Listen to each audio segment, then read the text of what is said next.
আলাইকুম রহমতুল্লাহি ওয়া বারাকাতুহু। প্রিয় শিক্ষার্থী, আশা করি তোমরা ভালো আছো।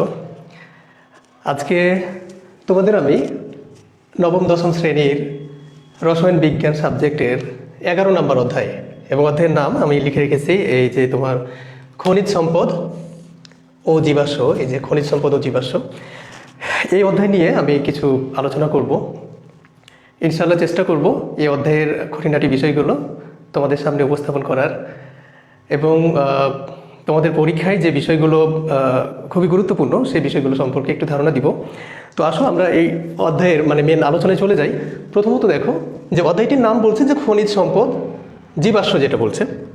তো দেখো, আজ থেকে হাজার হাজার বছর আগে অথবা মিলিয়ন মিলিয়ন বছর আগে যে উদ্ভিদ বা প্রাণীগুলো ছিল, এইগুলো যখন মরে গিয়ে বা পচে গিয়ে তোমার মাটির নিচে চাপা পড়ে যায়, এবং উদ্ভিদ বা প্রাণীগুলো যখন চাপা পড়ে যায়, এই প্রাণী বা উদ্ভিদগুলো বিভিন্নভাবে পরিবর্তিত হয়ে তোমার জীবাশ্মে রূপান্তরিত হয়। খেয়াল করে দেখো, শত শত মিলিয়ন বছর পূর্বের যে উদ্ভিদ বা প্রাণী ছিল, তারা মাটির নিচে চাপা পড়ে বিভিন্ন পরিবর্তনের মাধ্যমে জীবাশ্মে পরিণত হয়। তার মানে আমরা পাচ্ছি যে জীবাশ্ম মানেই বোঝা যাচ্ছে যে কিছু বড় বড় উদ্ভিদ আছে যেগুলো জলাশয়ে ক্ষুদ্র শ্রেণীর উদ্ভিদ বলা হয়, অর্থাৎ ক্ষুদ্র শ্রেণীর যেগুলো উদ্ভিদ আছে, তারপরে ক্ষুদ্র শ্রেণীর প্রাণী আছে, তারপরে কিছু আছে মাঝারি শ্রেণীর উদ্ভিদ, ঠিক আছে, বা প্রাণী। এই সবগুলোই কি করছে, শত শত মিলিয়ন বছর আগে দেখো এরা সবগুলো মাটির নিচে চাপা পড়ে গেছে, এবং মাটির নিচে চাপা পড়ে এরা পরিবর্তিত হয়ে জীবাশ্মতে রূপান্তরিত হচ্ছে। খেয়াল করো, বড় বড় যে উদ্ভিদগুলো ছিল, সেই বড় বড় উদ্ভিদগুলো থেকে রূপান্তরিত হয়ে এইগুলো কিসে পরিণত হয়েছে? কয়লাতে পরিণত হয়েছে। তার মানে এই বড় বড় উদ্ভিদগুলো মাটির নিচে চাপা পড়ে রূপান্তরিত হয়ে কয়লায় রূপ ধারণ করেছে।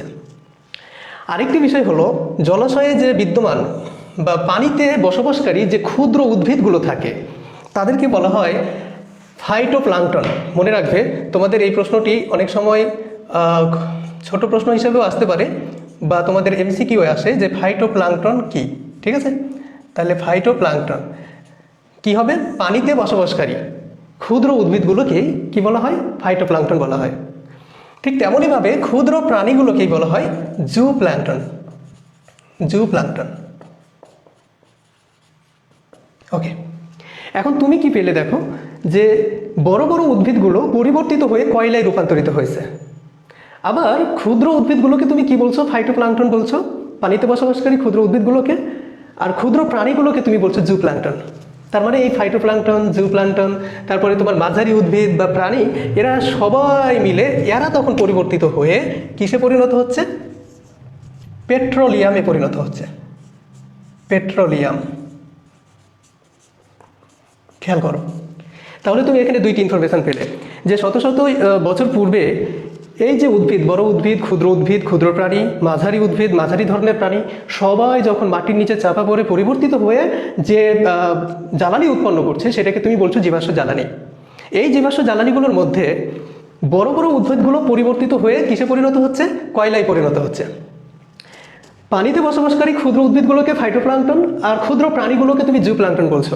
তাহলে ফাইটোপ্লাঙ্কটন, জুপ্ল্যাঙ্কটন, তারপরে মাঝারি যে উদ্ভিদগুলো আছে বা মাঝারি যে প্রাণীগুলো আছে, সবাই একত্রিত হয়ে এরাও কিন্তু শত শত বছর আগে মাটির নিচে চাপা পড়ে যে জিনিসে রূপান্তরিত হবে সেইটা হলো কি? পেট্রোলিয়াম। এখন তোমাদের প্রশ্ন হচ্ছে যে পেট্রোলিয়াম জিনিসটা কি? তা আসলে আমরা পেট্রোলিয়াম জিনিসটা সম্পর্কে আমরা একটু ধারণা পাই। মূলত আমরা পেয়ে গেছি যে পেট্রোলিয়াম হলো ক্ষুদ্র উদ্ভিদ বা ক্ষুদ্র প্রাণী, এইগুলোই পরিবর্তিত হয়ে পেট্রোলিয়াম তৈরি করে। তবে দেখা যায় যে ভূপৃষ্ঠ থেকে এই ভূপৃষ্ঠের প্রায় 5000 ফুট নিচে যে শিলা স্তর রয়েছে, এই শিলা স্তরে পেট্রোলিয়াম পাওয়া যায়। তাহলে তোমাদের এটা একটা প্রশ্ন যে ভূপৃষ্ঠের কত ফুট নিচে পেট্রোলিয়াম পাওয়া যায়। এখন খনিজ থেকে যখন তুমি পেট্রোলিয়ামগুলোকে মনোযোগ দিয়ে শোনো, খনিজ থেকে যখন তুমি পেট্রোলিয়ামগুলোকে সরাসরি উত্তোলন করতে পারবা, তখন তুমি এই পেট্রোলিয়ামগুলোকেই বলবা কি অপরিশোধিত তেল। তাহলে দেখো, ভূপৃষ্ঠের 5000 ফুট নিচে শিলা স্তরের মধ্যে পেট্রোলিয়াম রয়েছে। পেট্রোলিয়াম কিভাবে আসলো? জুপ্লাঙ্কটন, ফাইটোপ্লাঙ্কটন, উদ্ভিদ বা প্রাণী পরিবর্তিত হয়ে পেট্রোলিয়ামে পরিণত হয়েছে। আর এই পেট্রোলিয়াম আছে কোথায়? ভূপৃষ্ঠের 5000 ফুট নিচে শিলা স্তরের মাঝে। এখন শিলা স্তরের মাঝ থেকে যখন তুমি কি করবা, এই পেট্রোলিয়ামকে সরাসরি উত্তোলন করতে পারবা, সরাসরি তুমি উত্তোলন করতে পারবা, তখন এই পেট্রোলিয়ামটা কি নাম ধারণ করবে? অপরিশোধিত তেল। অপরিশোধিত তেল। ওকে, এখন চিন্তা করো, অপরিশোধিত তেল তুমি পেয়ে গেছো। এখন এই অপরিশোধিত তেলের ভেতরে দেখা গিয়েছে যে বিভিন্ন ধরনের হাইড্রোকার্বন রয়েছে। আরেকটি বিষয় তোমাদের বলি, পেট্রোলিয়াম থেকে যখন তুমি সরাসরি এই পেট্রোলিয়ামটা উত্তোলন করছো, যেটাকে তুমি বলছো যে অপরিশোধিত তেল, এই অপরিশোধিত তেল সরাসরি ব্যবহারযোগ্য নয়। এবং যখন একে ভূপৃষ্ঠ থেকে উত্তোলন করা হয়, তখন এটি খুব দুর্গন্ধযুক্ত থাকে। এবং দুর্গন্ধযুক্ত থাকার মেন কারণ হলো এই তেলগুলোর সাথে সালফারের যৌগ মিশ্রিত থাকে, যার কারণে অপরিশোধিত তেলটা দুর্গন্ধযুক্ত হয়। এখন এই অপরিশোধিত তেলকে আংশিক প্রাথন প্রক্রিয়ায় অংশ অংশ করে পৃথক করে তুমি বিভিন্ন যৌগগুলো পেয়ে থাকবে। হ্যাঁ, তাহলে এই অপরিশোধিত তেলে বিভিন্ন ধরনের হাইড্রোকার্বন রয়েছে। এই যে তোমাদের এই অধ্যায়ের মেন আলোচনা হাইড্রোকার্বন, এই হাইড্রোকার্বনটি রয়েছে কোথায়? অপরিশোধিত তেলে। এখানে আমি আরেকটি বিষয় বললাম যে আংশিক পাতন, এই বিষয়টির কথা বললাম। আংশিক পাতন, তোমাদের প্রশ্ন আসে যে আংশিক পাতন বিষয়টি কি? এখন আংশিক পাতন বিষয়টি কি দেখো, এই অপরিশোধিত তেলে বিভিন্ন ধরনের হাইড্রোকার্বন আছে। এখন এই হাইড্রোকার্বন আমি এখনও আলোচনা করি নাই, তো হাইড্রোকার্বনগুলো তো বিভিন্ন ধরনের যৌগ। এখন এই যৌগগুলোকে তাদের স্ফুটনাঙ্ক অনুসারে অংশ অংশ করে পৃথক করার পদ্ধতি হলো আংশিক পাতন। বিষয়টা বোঝার জন্য একটা উদাহরণ দিই। ধরো এইখানে একটা পাত্র আছে, এই পাত্রের ভেতরে তোমার একটা মিশ্রণ আছে বা অপরিশোধিত তেল আছে। এই অপরিশোধিত তেলে ধরে নাও যে 4টা উপাদান আছে, এ, বি, সি এবং ডি। এই 4টি উপাদান মিলে এই অপরিশোধিত তেল বা এই মিশ্রণটা তৈরি হয়েছে। এখন তুমি জানো যে এর স্ফুটনাঙ্ক হলো 20 ডিগ্রি সেলসিয়াস, বি এর স্ফুটনাঙ্ক হলো 30 ডিগ্রি সেলসিয়াস, সি এর স্ফুটনাঙ্ক 40 ডিগ্রি সেলসিয়াস, আর ডি এর স্ফুটনাঙ্ক হলো 50 ডিগ্রি সেলসিয়াস। এখন তুমি কি করবা, এই মিশ্রণ থেকে এই যে এ, বি, সি, ডি এই উপাদানগুলোকে তুমি অংশ অংশ করে পৃথক করবা। যে পদ্ধতিতে পৃথক করবা সেই পদ্ধতিটির নাম হলো আংশিক পাতন পদ্ধতি। ঠিক এই আংশিক পাতন পদ্ধতি ব্যবহার করে অপরিশোধিত তেল থেকে বিভিন্ন ধরনের হাইড্রোকার্বনগুলো পৃথক করা হয়। তোমাদের বইয়ে খুব সুন্দর একটি তথ্য আছে এবং এখান থেকে আমি মনে করি যে খুব বেশি পরিমাণে হয়, এমসিকিউ প্রশ্ন আসে। তোমরা দেখবা তোমাদের এই কেমিস্ট্রি বইয়ের নবম দশম শ্রেণীর এই যে তোমাদের এই রসায়ন বইয়ে তোমাদের এই অংশটা, যে পেট্রোলিয়াম গ্যাস পৃথক করা হয়, পেট্রোল পৃথক করা হয়, ন্যাপথা পৃথক করা হয়, কেরোসিন পৃথক করা হয়, ডিজেল, প্যারাফিন, মোম, পিচ, অর্থাৎ অপরিশোধিত তেল থেকে কার্বনের সংখ্যা অনুসারে বিভিন্ন ধরনের এই হাইড্রোকার্বনগুলো পৃথক করা হয়। এটুকু একটু কষ্ট করে নিবা, এখান থেকে প্রশ্ন আসে। আমি কয়েকটা জিনিস তোমাদের লিখে দিই।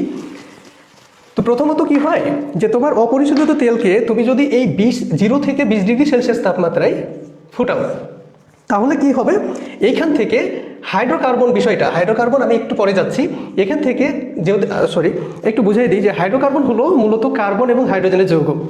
তাহলে হাইড্রোকার্বন, এই অপরিশোধিত তেলের মেন উপাদান হলো হাইড্রোকার্বন, এই হাইড্রোকার্বন। আরেকটা বিষয় বললাম যে হাইড্রোকার্বনের মেন যে জিনিসটা সেইটা হলো কি, কার্বন এবং হাইড্রোজেনের যুক্ত যৌগকেই বলা হয় হাইড্রোকার্বন। অর্থাৎ কার্বন এবং হাইড্রোজেন যুক্ত যে যৌগ সেইটার নাম হবে কি, হাইড্রোকার্বন। এই হাইড্রোকার্বন অপরিশোধিত তেলে থাকে। এখন এই অপরিশোধিত তেলকে তুমি যদি 0 থেকে 20 ডিগ্রি সেলসিয়াস তাপমাত্রায় উত্তপ্ত করো, তাহলে এই হাইড্রোকার্বনের কার্বন সংখ্যা 1 থেকে 4 পর্যন্ত যে হাইড্রোকার্বনগুলো আছে সে হাইড্রোকার্বনগুলো পৃথক হয়ে যাবে। তো তোমাদের ওই বইয়ের পৃষ্ঠায় খুব সুন্দরভাবে লেখা আছে, তোমরা ওই পৃষ্ঠাটা সুন্দরভাবে করে নিবা যে কত থেকে কত তাপমাত্রায় কত কার্বন থেকে কত কার্বন বিশিষ্ট হাইড্রোকার্বন পৃথক হচ্ছে এবং অপরিশোধিত তেলে এদের পার্সেন্টেজটা কত আছে। আরেকটি বিষয় পড়বা যে এদের ব্যবহারটা পড়ে নিবা। ওকে, তো ঠিক আছে, আমরা হাইড্রোকার্বন সম্পর্কে একটু জানি দেখো, প্রথমত আমি তোমাদের বলি, এই অধ্যায়ের মেন জিনিস হলো হাইড্রোকার্বন। এখানে দুইটি বিষয়ে তোমাদের বিতর্ক তৈরি হয়, সেটা হলো হাইড্রোকার্বন, আর একটা বিষয় থাকে কার্বোহাইড্রেট। দেখো, একটা হলো কি হাইড্রোকার্বন, আর একটা নাম হলো কার্বোহাইড্রেট। এখানে হাইড্রোকার্বন যেটা, সেইটা হলো যদি কার্বন এবং হাইড্রোজেন যুক্ত যৌগ হয় তাহলে তুমি তাকে কি বলবা? হাইড্রোকার্বন বলবা। আর কার্বোহাইড্রেট যৌগ বোঝাতে কার্বন, হাইড্রোজেন এবং অক্সিজেন যুক্ত যৌগকে কার্বোহাইড্রেট বলবা। এখন বিষয়টা হলো, একে তো কার্বন, হাইড্রোজেন এবং অক্সিজেন থাকবে, দ্বিতীয়ত এদের একটি অনুপাত থাকবে 1:2:1। এই অনুপাতে যদি কার্বন, হাইড্রোজেন এবং অক্সিজেনগুলো থাকে তাহলেই এই যৌগগুলোকে আমরা বলবো কার্বোহাইড্রেট। এখন আমাদের আলোচনার বিষয় হলো হাইড্রোকার্বন। এখন হাইড্রোকার্বনের নামকরণ বোঝার ক্ষেত্রে এই হাইড্রোকার্বন থেকে জন্ম হয়েছে কিসের? জৈব যৌগের। জৈব যৌগ, জৈব যৌগ আমি পরে যাচ্ছি।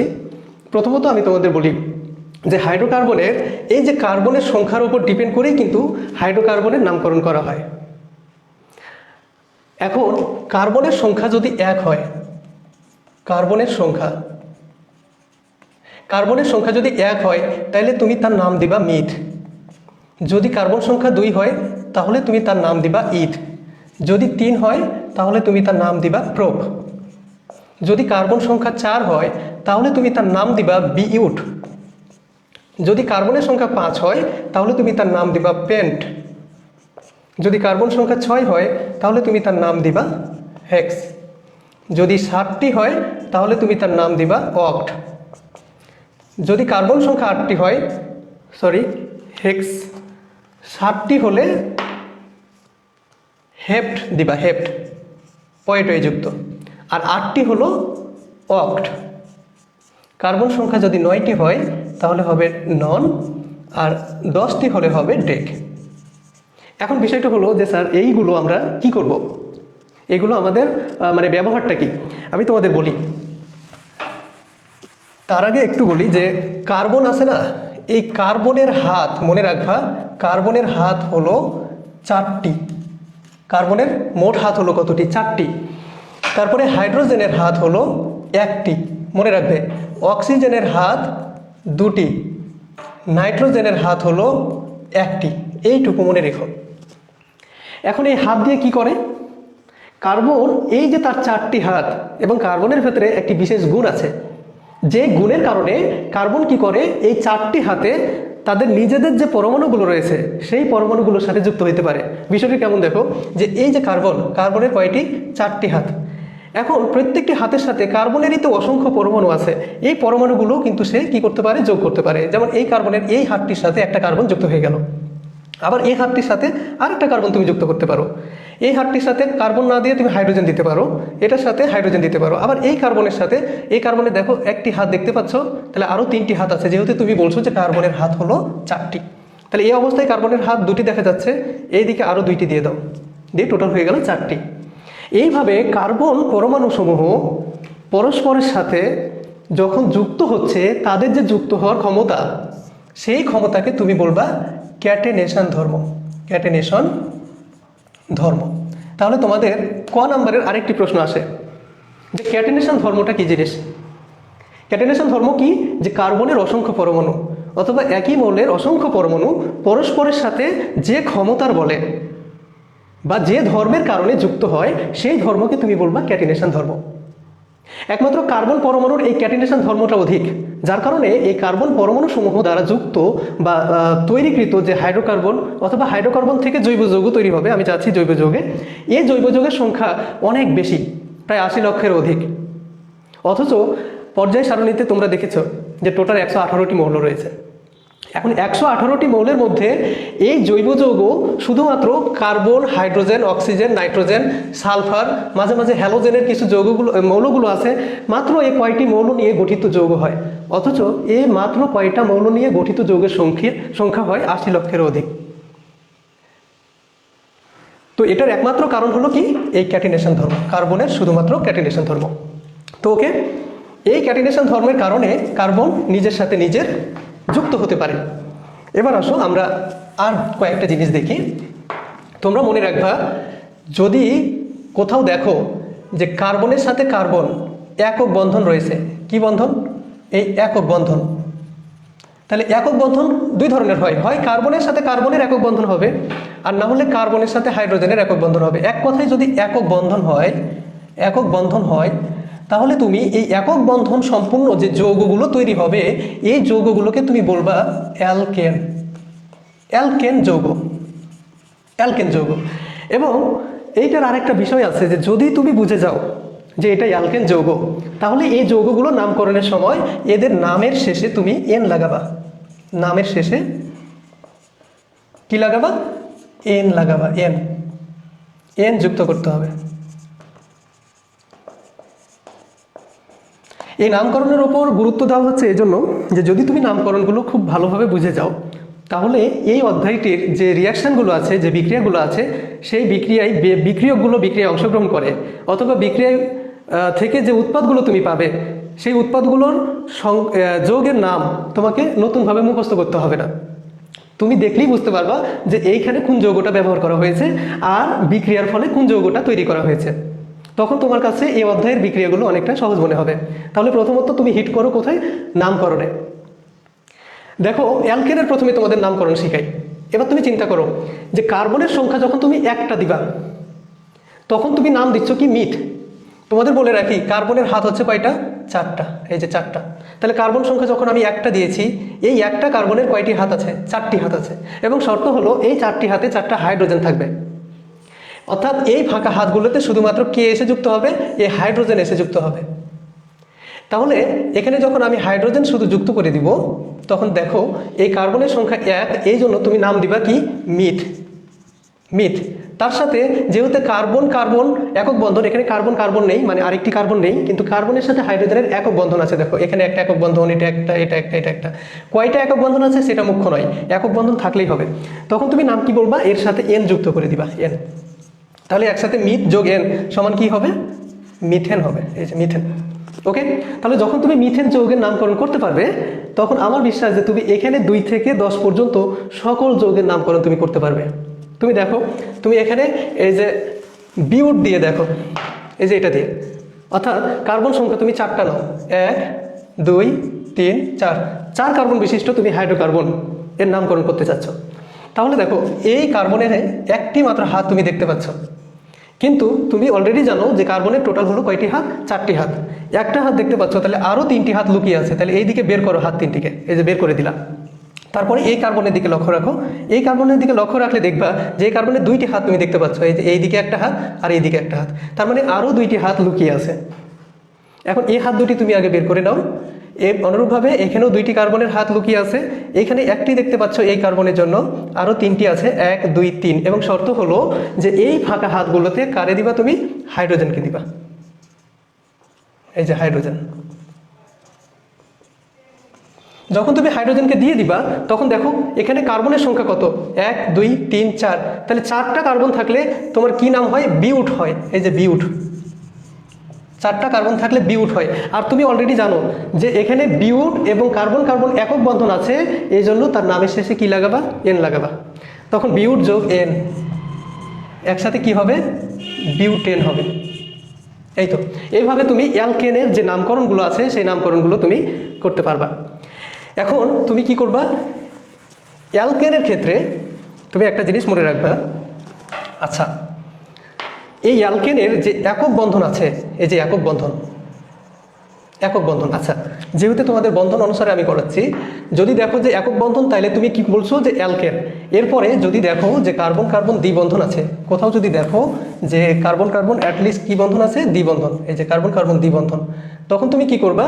যে কার্বন দ্বিবন্ধন থাকলেই সেই হাইড্রোকার্বনটি নাম দিবা তুমি অ্যালকিন শ্রেণীর হাইড্রোকার্বন, অ্যালকিন। এবং অ্যালকিন শ্রেণীর নাম হাইড্রোকার্বন যখন তুমি বুঝে যাবা, তখন এদের নামের শেষে ইন লাগাবা, ইন। তাহলে দেখো, যদি তুমি বলো যে মিথিন নামে যৌগ আমি তৈরি করব, একটু খেয়াল করে দেখো। কারণ মিথ যোগ ইন মিথিন, কিন্তু অ্যালকিন শ্রেণীর যৌগ হইতে গেলে তোমার কি লাগবে? কার্বন কার্বন দ্বিবন্ধন লাগবেই। একটা মেন শর্ত হলো কার্বন কার্বন দ্বিবন্ধন। এখন দেখো কার্বন কার্বন দ্বিবন্ধন যদি লাগে তাহলে 2টা কার্বন লাগবে। এখন মিথ হইতে গেলে কয়টা কার্বন? 1টা কার্বন, তাই মিথিন নামে কোনো যৌগ তৈরি হবে না, মনে রাখবা। তাহলে কি তৈরি হবে? ইথিন তৈরি হবে। দেখো 2টা কার্বন দিয়েছি, কার্বন কার্বন কয় বন্ধন? 2 বন্ধন। এখন এই যৌগের যদি নামকরণ করি তাহলে এই কার্বনে কয়টি বন্ধন দেখতে পাচ্ছ? 2টি বন্ধন দেখতে পাচ্ছ।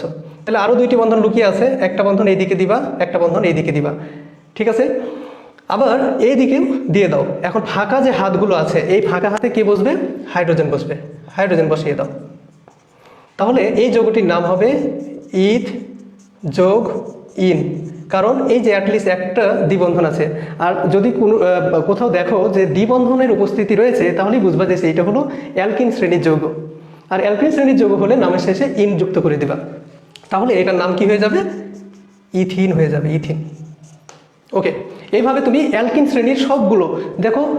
মিথিন নামে কোনো যৌগ তৈরি হবে না অ্যালকিন শ্রেণীর যৌগে, কিন্তু ইথিনের পর থেকে অর্থাৎ 2 কার্বনের পর থেকে সবগুলোই তৈরি হবে। তাহলে 2 কার্বন যুক্ত অ্যালকিনের নাম হবে ইথিন, 3 কার্বন যুক্ত অ্যালকিনের নাম হবে প্রোপিন, 4 কার্বন যুক্ত অ্যালকিনের নাম হবে বিউটিন, 5 কার্বন যুক্ত পেন্টিন, 6 কার্বন যুক্ত হবে হেক্সিন। এইভাবে তুমি নামকরণগুলো করতে পারবা। এবার আসো অ্যালকাইনের নামকরণ। অ্যালকাইন কি? অ্যালকাইন হলো যদি কার্বনের সাথে কার্বন 3টা বন্ধন দ্বারা যুক্ত থাকে, তাহলেই সেই হাইড্রোকার্বনটা হয় অ্যালকাইন হাইড্রোকার্বন, অ্যালকাইন।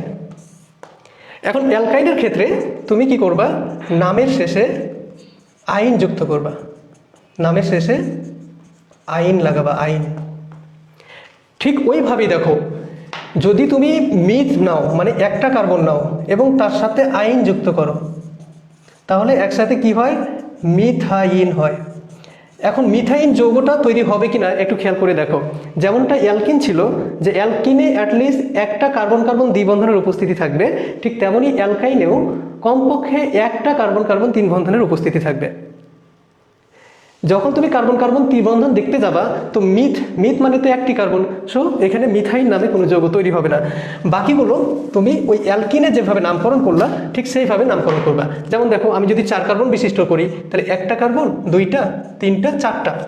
এখন শর্ত হলো অ্যালকাইন হইতে গেলে কি লাগবে? তোমার 3টা বন্ধন লাগবে। তাহলে 3টা বন্ধন তুমি এখানেই দাও, 3টা বন্ধন দিয়ে দাও। এখন এই কার্বনে দেখতে পাচ্ছ যে 3টি বন্ধন আছে, তার মানে আরেকটি বন্ধন লুকিয়ে আছে, তুমি বের করে দাও। এবার এই কার্বনে দেখো, এই কার্বনে এইদিকে 3টি বন্ধন আছে আর এইদিকে একটি বন্ধন আছে, তার মানে 4টি বন্ধন। যেহেতু 4টি বন্ধন আছে, সো এই কার্বনের সাথে আর কোনো বন্ধন তুমি বের করতে পারবে না। এখানে দেখো 2টি আছে, ওপর নিচে 2টি দিয়ে দাও, এখানে 3টি দিয়ে দাও। বাকিগুলো বন্ধনে তুমি কি দিবা? হাইড্রোজেন দিয়ে দিবা। ওকে, তাহলে এইটার নাম কি হয়ে যাবে? বিউট যোগ আইন। তাহলে একসাথে কি হবে? Butyne, butyne. ওকে, এইভাবে তুমি যদি হেক্সেন অর্থাৎ 6 কার্বন বিশিষ্ট অ্যালকাইনের নাম করতে চাও, তাহলে কি হবে? হেক্সাইন হবে। যদি 7 কার্বন বিশিষ্ট অ্যালকাইনের নাম করতে চাও, তাহলে কি হবে? হেপটাইন হবে। এইভাবে তুমি নামকরণগুলো করতে পারো। আচ্ছা, ওকে, এইভাবে আমরা কার্বন এবং হাইড্রোজেন দিয়ে দেখো অসংখ্য যৌগ তৈরি করতে পারি। এবং আমরা দেখলাম যে হাইড্রোকার্বন কি, কার্বন এবং হাইড্রোজেনের যে যৌগগুলো আছে সেইগুলোকে কি বলা হয়? হাইড্রোকার্বন বলা হয়। ওকে, এবার হাইড্রোকার্বনের একটু ক্লাসিফিকেশান দেখো, যে হাইড্রোকার্বনগুলো মেনলি হচ্ছে 2 ধরনের। কিছু কিছু হাইড্রোকার্বন আছে যে হাইড্রোকার্বনগুলোকে তুমি কি করবা? এই চর্বি থেকে পাবা, চর্বি থেকে। আর কিছু কিছু হাইড্রোকার্বন আছে যেগুলো কেমন হবে? সুগন্ধযুক্ত হবে। এখন হাইড্রোকার্বনকে এই যে চর্বি থেকে পাওয়া অথবা হাইড্রোকার্বনগুলো যে সুগন্ধযুক্ত হাইড্রোকার্বন, এদের নাম অনুসারে এদেরকে তুমি কি বলছো? অ্যালিফেটিক হাইড্রোকার্বন বলছো, যেগুলো চর্বি থেকে পাওয়া যাচ্ছে। Aliphatic hydrocarbon. আর যেগুলো সুগন্ধযুক্ত তাদেরকে তুমি কি বলছো? অ্যারোমেটিক হাইড্রোকার্বন বলছো, অ্যারোমেটিক হাইড্রোকার্বন বলছো। এই যে হাইড্রোকার্বন, তোমাদের এসএসসি সিলেবাসে এই অ্যারোমেটিক হাইড্রোকার্বন সম্পর্কে খুব বেশি আলোচনা নেই। তাহলে দেখো, অ্যারোমেটিক হাইড্রোকার্বন সম্পর্কে যেহেতু বেশি আলোচনা নাই, প্রথমে আমরা অ্যারোমেটিক হাইড্রোকার্বন সম্পর্কে একটু দেখি। তাহলে অ্যারোমেটিক হাইড্রোকার্বন অবশ্যই একটা কি? হাইড্রোকার্বন, যেখানে কার্বন এবং হাইড্রোজেন যুক্ত আছে। এখন অ্যারোমেটিক হাইড্রোকার্বন হইতে গেলে সুগন্ধযুক্ত যৌগ হবে। এর যে বৈশিষ্ট্যগুলো, সে বৈশিষ্ট্যগুলোর মধ্যে একটা বৈশিষ্ট্য হলো যে সমতলীয় চাক্রিক যৌগ হতে হবে। চাকরিক যৌগ হতে হবে। অর্থাৎ যৌগগুলো কেমন হবে? চক্র আকারে থাকবে। যেমন ধরো এই যে এরকমভাবে কার্বনগুলো এরকমভাবে চক্র আকারে থাকবে, এইভাবে চক্র আকারে থাকবে। সমতলীয় মানে প্রত্যেকটি তল হবে সমান, প্রত্যেকটি তল হবে কেমন? সমান হবে। এর আরেকটি বৈশিষ্ট্য হচ্ছে এই যে অ্যারোমেটিক যৌগগুলো এদের একান্তর দ্বিবন্ধন থাকতে হবে, একান্তর দ্বিবন্ধন থাকতে হবে। এখন তোমাদের প্রশ্ন হলো যে একান্তর দ্বিবন্ধন জিনিসটা কি? একান্তর দ্বিবন্ধন হলো কি, যে সেই ধরনের বন্ধন যদি একটার পরপর দ্বিবন্ধনের পুনরাবৃত্তি হয়। ধরো কার্বনের সাথে আরেকটি কার্বন দিলা, এইভাবে তুমি একটা সমতলীয় চাকরিক যৌগ তৈরি করলা। এখন এই যৌগে একান্তর দ্বিবন্ধন বলতে তুমি কি বুঝো? যে এইটা মনে করো এক বন্ধন, এক বন্ধনের পরের যে বন্ধনটা সেটা অবশ্যই দ্বিবন্ধন যুক্ত হবে, পরেরটা এক বন্ধন, তারপরেরটা দ্বিবন্ধন, তারপরে এক বন্ধন, তারপরে দ্বিবন্ধন, এইভাবে একটা এক বন্ধন পরেরটা দ্বিবন্ধন, এই যে এই ব্যবস্থাটা এটাই হলো তোমার একান্তর দ্বিবন্ধন। তাহলে অ্যারোমেটিক যৌগ হইতে গেলে তোমার একান্তর দ্বিবন্ধন লাগবে, সমতলীয় চাকরিক যৌগ লাগবে। সবচেয়ে গুরুত্বপূর্ণ একটা বিষয় হলো যে এখানে যে দ্বিবন্ধনগুলো আছে এইটা হচ্ছে সঞ্চারনশীল পাই ইলেকট্রন থাকতে হবে।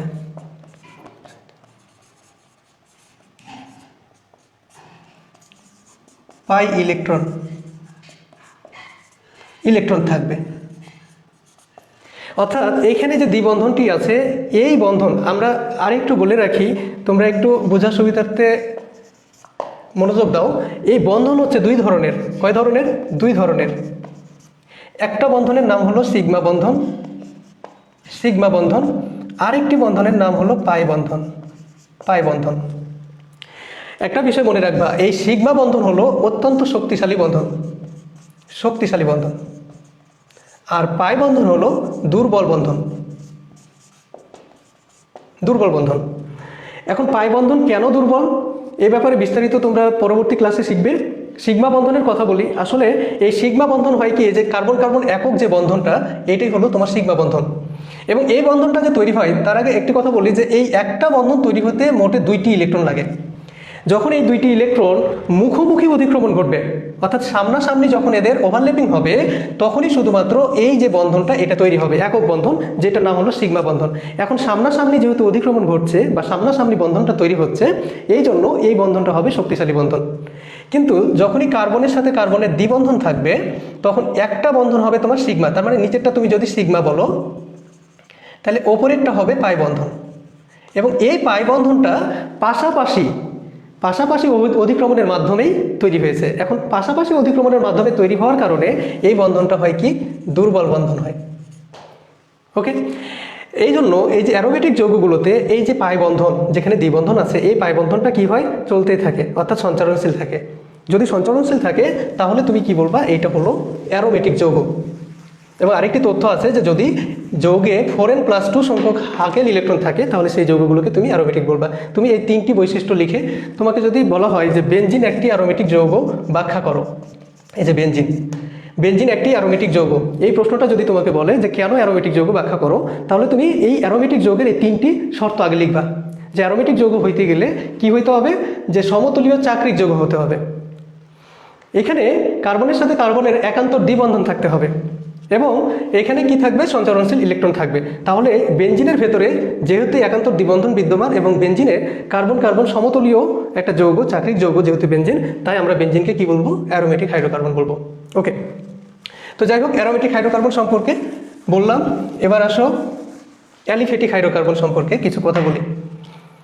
এই অ্যালিফেটিক হাইড্রোকার্বনে তুমি যদি দেখো ভালোভাবে তাহলে দেখতে পাবা যে অ্যালিফেটিক হাইড্রোকার্বনে কি থাকবে, চর্বিযুক্ত হাইড্রোকার্বন, তাই না? এই ক্ষেত্রে কার্বনের সাথে যে হাইড্রোজেনগুলো থাকবে বা কার্বনের সাথে কার্বন যুক্ত হয়ে যে যৌগ তৈরি হবে, সেই ক্ষেত্রে প্রথম কার্বনের সাথে যদি শেষের কার্বনটির কোনো বন্ধন না থাকে তাহলে তুমি এই অ্যালিফেটিক হাইড্রোকার্বনকে বলবা মুক্ত শিকল অ্যালিফেটিক হাইড্রোকার্বন, মুক্ত শিকল অ্যালিফেটিক হাইড্রোকার্বন। আবারও বলছি, যে হাইড্রোকার্বনে প্রান্তীয় কার্বন দুটি পরস্পরের সাথে যুক্ত থাকে না, সেই হাইড্রোকার্বনকে তুমি বলবা মুক্ত শিকল অ্যালিফেটিক হাইড্রোকার্বন। আবার আরেক ধরনের অ্যালিফ্যাটিক হাইড্রোকার্বন আছে, যে হাইড্রোকার্বনে দেখো এখানে একটা কার্বন আছে, এর সাথে আরেকটা কার্বন যুক্ত করো, তার সাথে আরেকটা কার্বন, এইভাবে যুক্ত করে দাও। এখন এটা যদি 1 নাম্বার কার্বন হয়, এইটা হয় 2 নাম্বার, এটা হলো তোমার 3 নাম্বার কার্বন। এখানে খেয়াল করলে দেখতে পাবা যে 1 নাম্বার কার্বন এবং 3 নাম্বার কার্বন এরা কিন্তু পরস্পরের সাথে এই যে যুক্ত আছে। তার মানে এই প্রান্তীয় কার্বন দুটি যখন পরস্পরের সাথে যুক্ত থেকে একটা চক্র তৈরি করছে, তখন তুমি কি বলবা? এদেরকে বলবা বদ্ধ শিকল অ্যালিফ্যাটিক হাইড্রোকার্বন। ঠিক মুক্ত শিকল অ্যালিফ্যাটিক হাইড্রোকার্বন, বদ্ধ শিকল অ্যালিফ্যাটিক হাইড্রোকার্বন। অনুরূপভাবে অ্যারোমেটিকের ক্ষেত্রেও অ্যালিফ্যাটিক হাইড্রোকার্বন মুক্ত শিকল, আরেকটা হচ্ছে বদ্ধ শিকল। এবার আমরা একটু দেখি যে মুক্ত শিকল অ্যালিফ্যাটিক হাইড্রোকার্বনে তুমি দেখতে পাবা যে কার্বন কার্বন একক বন্ধন আছে, কোনোটাতে দেখতে পাবা কার্বন কার্বন দ্বিবন্ধন আছে, কোনোটাতে দেখতে পাবা কার্বন কার্বন ত্রিবন্ধন আছে। যদি তুমি দেখো যে কার্বন কার্বন একক বন্ধন রয়েছে, তাহলে সেইগুলোকে তুমি বলবা যে সম্পৃক্ত মুক্ত শিকল অ্যালিফ্যাটিক হাইড্রোকার্বন। যদি কার্বনের সাথে কার্বনের একক বন্ধন দেখো, তাহলেই বুঝবা যে এটা হলো সম্পৃক্ত মুক্ত শিকল অ্যালিফ্যাটিক হাইড্রোকার্বন। আবার দেখো এইখানেও এই যে বদ্ধ শিকলেও দেখো এই কার্বনের সাথে কার্বনের একক বন্ধন রয়েছে, তখন তুমি কি বলতে পারবা? এটাকে বলতে পারবা তুমি সম্পৃক্ত সম্পৃক্ত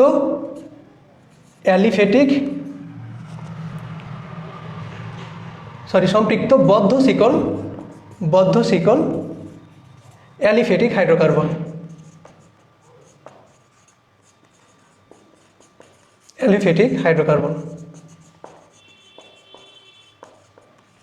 ওকে, তাহলে তুমি এখানে সম্পৃক্ত মুক্ত শিকল অ্যালিফ্যাটিক হাইড্রোকার্বনও পেলা, আবার সম্পৃক্ত বদ্ধ শিকল অ্যালিফ্যাটিক হাইড্রোকার্বনও পেয়েছো। এখন যখন তুমি এইখানে এই মুক্ত শিকলে যদি তুমি দ্বিবন্ধনের উপস্থিতি পাও, তখন তুমি কি বলবা? দ্বিবন্ধন অথবা ত্রিবন্ধন আসলেই সেই যৌগগুলো হয়ে যায় অসম্পৃক্ত যৌগ। তাহলে এই অসম্পৃক্ত যৌগ যেমন মুক্ত শিকলে তৈরি হচ্ছে, ঠিক অসম্পৃক্ত যৌগটা তোমার এই বদ্ধ শিকলেও তৈরি হতে পারবে। যেমন ধরো এইখানে কার্বনের সাথে কার্বনের এইটা দিলা, এইভাবে দ্বিবন্ধন এখানে দিয়ে দিলা, এইখানে দিলা, এইটা দিলা। এখানে দেখো কার্বনের এই যে 3টি হাত, তার মানে আরও একটি হাতের সাথে হাইড্রোজেন আছে। এই কার্বনের 3টি হাত, এদিকে 2টা, এখানে একটা, 3টা। তাহলে এখানে একটা হাইড্রোজেন আছে। এইখানে দেখো এই কার্বনে এইটা একটা হাত, এইটা একটা হাত, 2টা হাত, তার মানে আর 2টা হাত ফাঁকা আছে। তাহলে এই ফাঁকা 2টা হাতে এখানে হাইড্রোজেন থাকে। ওকে, তার মানে এই যৌগটিতেও দেখা যাচ্ছে যে বদ্ধ শিকল হলেও এখানে কিন্তু দ্বিবন্ধন রয়েছে। তাহলে বদ্ধ শিকলের ক্ষেত্রে যদি দ্বিবন্ধন অথবা ত্রিবন্ধনের উপস্থিতি দেখতে পাও, তখন তুমি কি বলবা? বদ্ধ শিকল অসম্পৃক্ত অ্যালিফ্যাটিক হাইড্রোকার্বন বলতে পারবা। ওকে, তো ঠিক আছে, আমরা এই বিষয়গুলো আলোচনা করলাম। আমরা একটু সামনে যাই। তোমরা হাইড্রোকার্বন সম্পর্কে ইতিমধ্যেই কিছু জেনেছ। এখন আসো জৈব যৌগ সম্পর্কে কিছু কথা বলি। জৈব যৌগ, এই জৈব যৌগ সম্পর্কে প্রথমে বার্জেলিয়াস মতবাদ দিয়েছিলেন যে জৈব যৌগ শুধুমাত্র উদ্ভিদ এবং প্রাণীর দেহেই তৈরি হয়, অর্থাৎ এই জৈব যৌগটা শুধুমাত্র উদ্ভিদ এবং প্রাণীর দেহেই থাকে। অন্য কোনো জড় পদার্থে এইটা থাকে না। উদ্ভিদ এবং প্রাণীর দেহেই পাওয়া যায় জৈব যৌগ। পরবর্তীতে এই বার্জেলিয়াসের স্টুডেন্ট 1828 সালে ফ্রেডরিক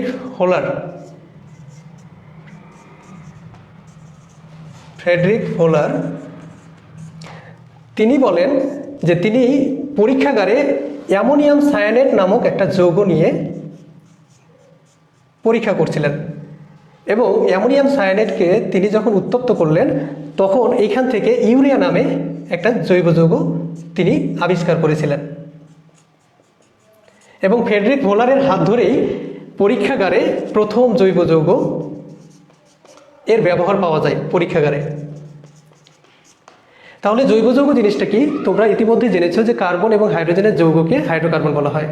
এখন হাইড্রোকার্বন থেকে যদি এক বা একাধিক হাইড্রোজেন চলে যায় এবং ওই হাতগুলোতে অন্য কোনো পরমাণু এসে যুক্ত হয়, তাহলে যে যৌগগুলো তুমি পাবা সেই যৌগগুলোকে বলবা কি? জৈব যৌগ।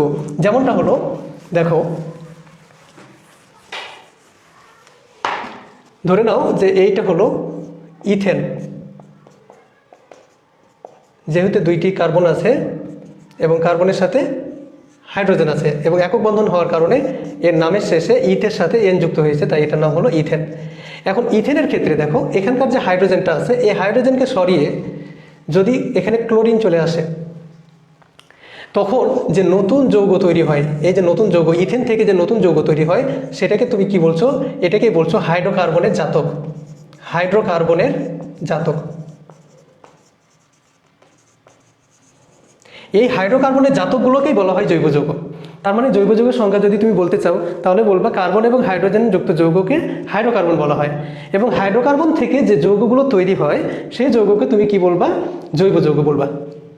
ওকে, তো ঠিক আছে, এই জৈব যৌগ সম্পর্কে আমরা ধারণা পেলাম। একটু দেখো আমরা অ্যালকেনের কথা একটু আলোচনা করি। অ্যালকেন থেকে আমরা কি কি পরীক্ষায় প্রশ্ন পাবো একটু ডিটেলসে বলা হয়ে যাচ্ছে। অ্যালকেন আমরা কি দেখলাম? অ্যালকেন দেখলাম যে কার্বন কার্বন একক বন্ধন থাকবে অথবা কার্বন হাইড্রোজেন একক বন্ধন থাকবে। এইখানে তোমাদের একটা সংক্ষিপ্ত প্রশ্ন হয়, অ্যালকেনের ভেতরে তোমরা দেখলা মিথেন, এইটা হলো মিথেন, যদি দেখো এইটা হলো ইথেন, এইটা হলো প্রোপেন, এইভাবে এগুলো অ্যালকেন। এখন অ্যালকেন থেকে এদের যদি তুমি এইভাবে গাঠনিক সংকেতটা লিখো তাহলে দেখতে পাবা দুইটি কার্বন আছে, এখানে বাকি হাতগুলোতে হাইড্রোজেন যুক্ত আছে। প্রোপেনের ক্ষেত্রে একটু নিচে লিখো, তিনটি কার্বন এবং বাকি হাতগুলোতে হাইড্রোজেন যুক্ত আছে।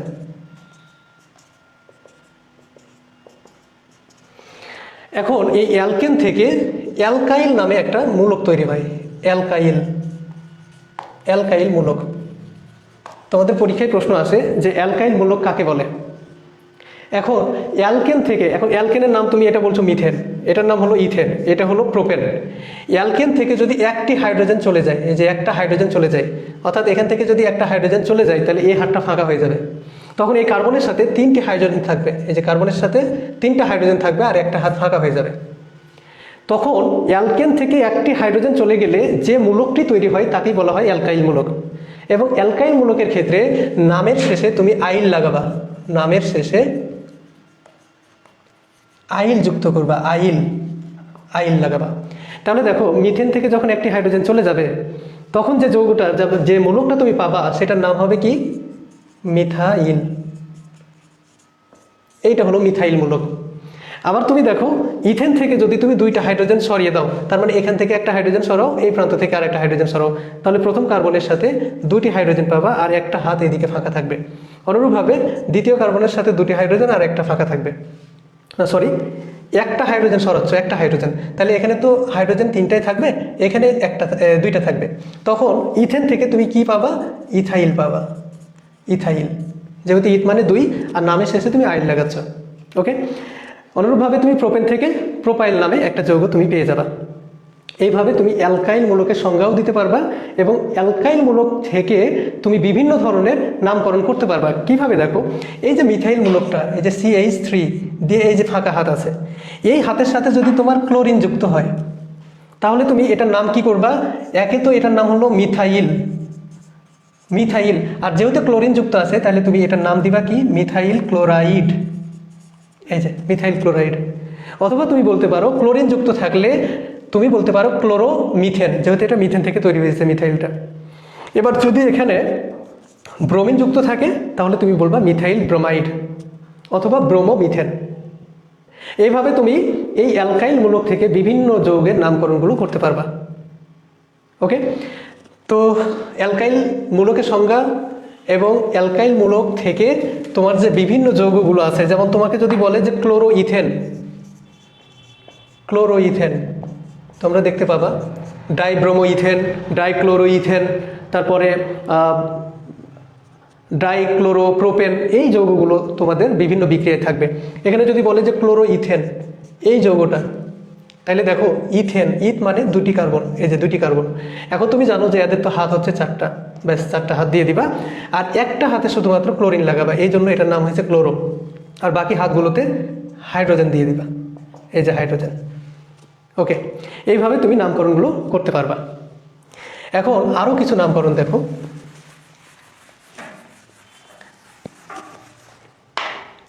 তোমরা ইতিমধ্যে দেখলে যে কার্বন কার্বন একক বন্ধন থাকলে এন, দ্বি বন্ধন থাকলে অ্যালকিন, ত্রিবন্ধন থাকলে অ্যালকাইন হয়। আরেকটি বিষয় দেখো, যদি হাইড্রোকার্বনের সাথে OH মূলকটা যুক্ত থাকে তাহলে কি হবে? হাইড্রোকার্বনের সাথে যদি CHO এই মূলকটা যুক্ত থাকে তাহলে কি হবে?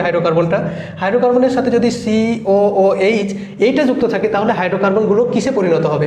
এইখানে মনে করো হাইড্রোকার্বন আছে, হাইড্রোকার্বন। এখন এই হাইড্রোকার্বনে যদি তুমি একক বন্ধন দেখো তাহলে তুমি নাম দিলা কি? অ্যালকেন। যদি তুমি দ্বিবন্ধন দেখেছো তাহলে তুমি নাম দিয়েছো অ্যালকিন। যদি তুমি ত্রিবন্ধন দেখো তাহলে তুমি নাম দিয়েছো কি? অ্যালকাইন। যদি হাইড্রোকার্বনের একটি হাইড্রোজেন সরে গিয়ে ওই জায়গাতে এই হাইড্রক্সিল মূলক, এটার নাম হলো হাইড্রক্সিল মূলক।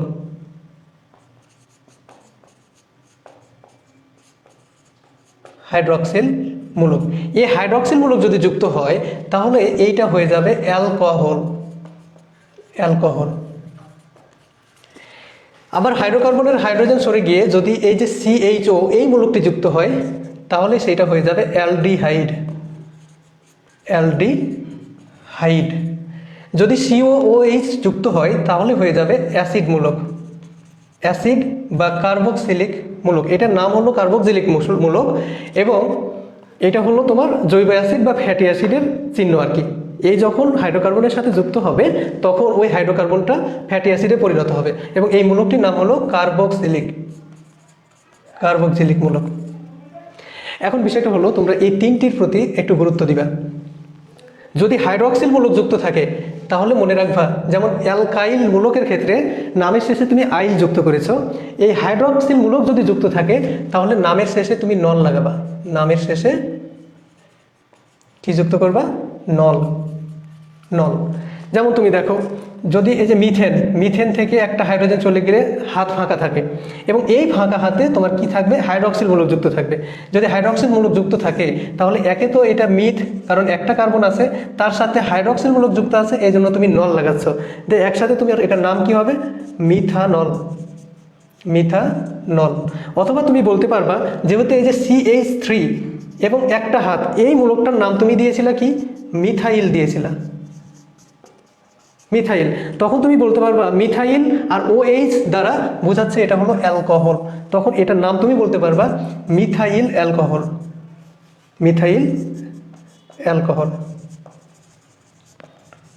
ওকে, এইভাবে তুমি অ্যালকোহলের যতগুলো নাম আছে সব তুমি বলতে পারবা। যদি ইথাইল অ্যালকোহল বলে তাহলে তুমি কি করবা? ইথাইল মানে দুইটা কার্বন, এই যে দুইটা কার্বন। যদি প্রোপাইল বলে তাহলে তিনটা কার্বন, যদি বিউটাইল বলে তাহলে চারটা কার্বন দেবা। একটা হাতে তুমি শুধুমাত্র OH লাগাবা, বাকি যতগুলো হাত আছে সব হাতে তুমি হাইড্রোজেনকে দিয়ে দিবা। তাহলে তোমার কি হয়ে যাবে? বিউটাইল অ্যালকোহল হয়ে যাবে। হয় বলবা বিউটাইল অ্যালকোহল অথবা বলবা বিউটানল। এইভাবে তুমি এই যৌগের নামকরণ করতে পারবা। ওকে, তাহলে অ্যালকোহলের নামকরণ আমাদের শেষ। আর কয়টা নামকরণ আছে? নামকরণগুলো হইলেই তোমরা প্রস্তুতির দিকে ঝুঁকতে পারবা। এখানে দেখো অ্যালডিহাইড আছে, এই যে অ্যালডিহাইড।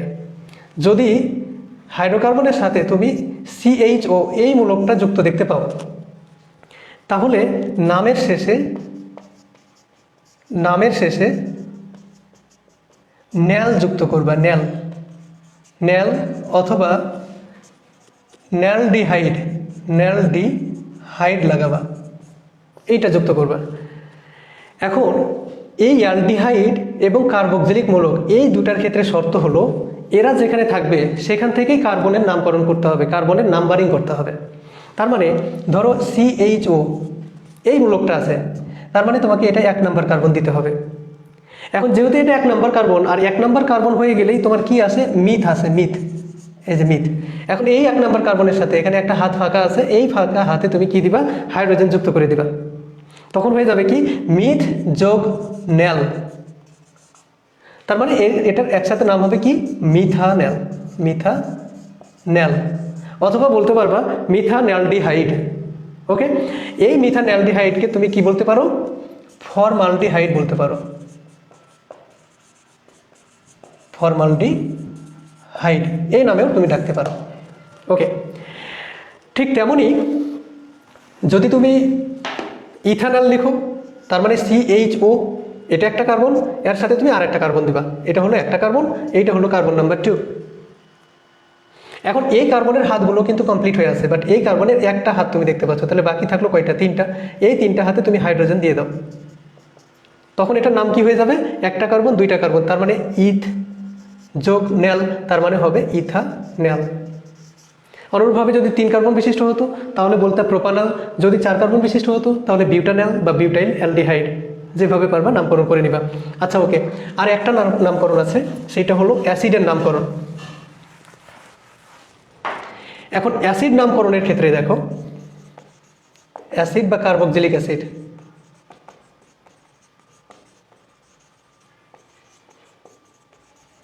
যদি হাইড্রোকার্বনে এই যে COOH এই মূলকটা যুক্ত থাকে, তাহলে বুঝবা যে এটা হলো এই অ্যাসিড বা কার্বক্সিলিক অ্যাসিডকে বোঝাচ্ছে। এখন এই অ্যালডিহাইড এবং এইটার ক্ষেত্রে যে পয়েন্টটা তুমি মনে রাখবা সেটা হলো এইটাতে 1 নাম্বার কার্বন দিয়ে তোমাকে শুরু করতে হবে, তার মানে এই কার্বনের সংখ্যা কিন্তু এটাই 1। এখন কার্বনের সংখ্যা যেহেতু 1 পেয়ে গেছো, আর এখানে একটা হাত ফাঁকা আছে, তাহলে ফাঁকা হাতে কাকে দিবা? তুমি হাইড্রোজেনকে দিবা। তখন তোমার এটার নাম কি হবে? একে তো 1 নাম্বার কার্বন, এর জন্য মিথ। আরেকটি বিষয় হলো যে অ্যালডিহাইডের ক্ষেত্রে তুমি কি করেছো?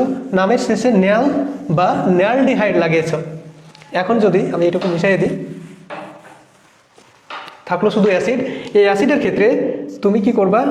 নামের শেষে নোয়িক অ্যাসিড লাগাবা, নোয়িক অ্যাসিড, এই কথাটা যুক্ত করবা। তার মানে দেখো এখানে একটি কার্বন আছে, তাহলে একটি কার্বন থাকলে তখন কি লিখবা? মিথানোয়িক অ্যাসিড, নোয়িক অ্যাসিড, এইটা লিখবা। যদি 2টা কার্বন থাকতো, তাহলে একটা কার্বনে তো অবশ্যই COOH আছেই, আরেকটি কার্বন দাও তুমি, এই যে আরেকটা কার্বন দিলা। এখন এই কার্বনের একটা হাত তো এদিকে আছে, আরও 3টা হাত আছে, এবং এই 3টি হাতে 3টা হাইড্রোজেন আছে, তার মানে এই কার্বনের সাথে 3টা হাইড্রোজেন দিবা, আর এখানে COOH আছে। দেখো এখানে একটা কার্বন আর এখানে একটা কার্বন, 2টা কার্বন, তাহলে 2টা কার্বন যদি হয় তাহলে কি হবে? ইথ। তার মানে এটা হলো ইথানোয়িক অ্যাসিড, ইথানোয়িক অ্যাসিড। ওকে, এইভাবে তুমি সকল অ্যাসিডের নামকরণ করতে পারবা, জৈব অ্যাসিডগুলো। মজার ব্যাপার হলো এই জৈব অ্যাসিডগুলো বিভিন্ন ফলে অথবা টক জাতীয় যে ফলগুলো রয়েছে সেই ফলে তোমার এই অ্যাসিডগুলো পাওয়া যায়। ওকে, তো